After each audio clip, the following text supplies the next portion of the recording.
You're listening to Bedtime Stories with Meika Jay, a space to slow down, breathe deep, and fall asleep to stories that speak to your soul. These stories are meant to comfort you until they don't. Tonight, we return to Naomi Turner in the Midnight Window. But before we continue, let's remember how it began. So get comfortable, dim the lights, and let's begin. Close your eyes. Previously on Midnight Windows, Naomi believed someone had been watching her apartment. Then, her best friend James disappeared.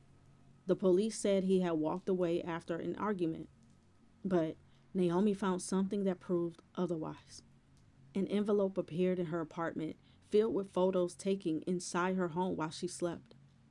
One of the photos showed James outside the building, standing beside a man in a gray jacket.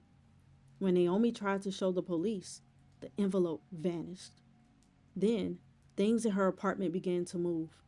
Cabinets left open, cigarette smoke lingered in the air, and when she came home that night, a red scarf sat on her bed, still carrying the faint scent of James's cologne.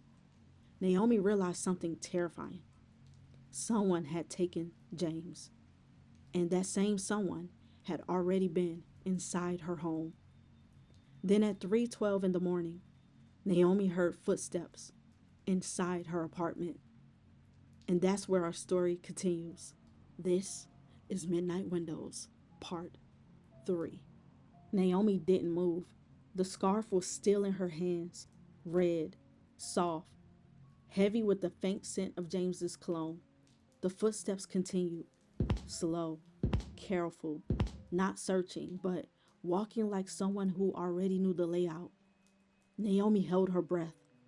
The hallway outside her bedroom was dark. Her door sat half open, and the shadow beneath it moved.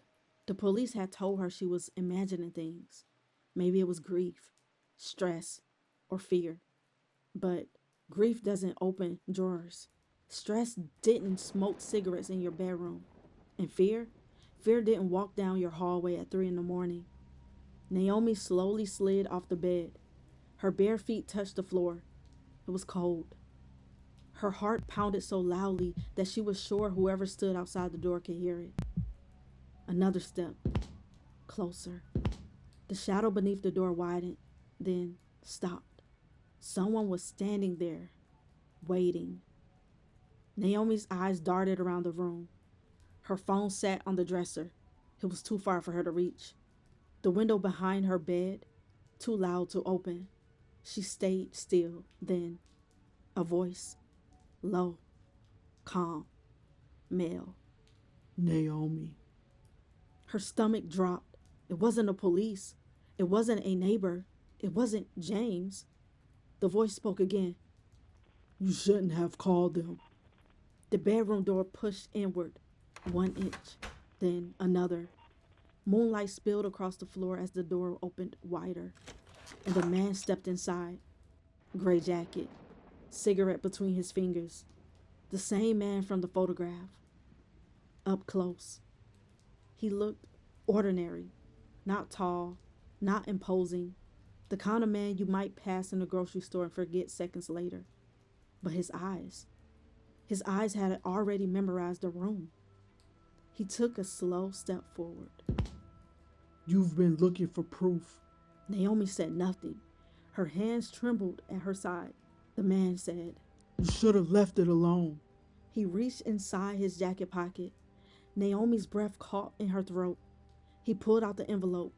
White, creased, the same envelope the police said never existed. He tossed it onto the bed beside her. You dropped this. Naomi stared at it. The envelope that disappeared. The one with the photos. The proof.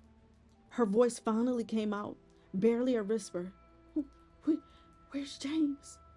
The man studied her quietly, almost curious. Then he smiled, but not kindly. He's alive. Naomi's chest tightened.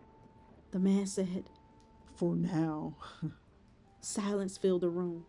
Then Naomi asked the question she wasn't sure she wanted the answer to. Why, why are you doing this? The man took a slow drag from his cigarette. Smoke curled lazily toward the ceiling. You weren't supposed to see us, Naomi's blood ran cold.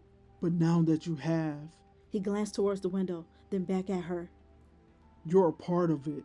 For the first time, the man's eyes flickered, just for a second. Then he stepped backward toward the door. You should stop looking, Naomi, He opened the door and said, before we have to take you too. Naomi stood froze. The apartment went silent again. No footsteps, no smoke, nothing. Just an envelope on the bed. Naomi walked toward the bed slowly, her hands still shaking.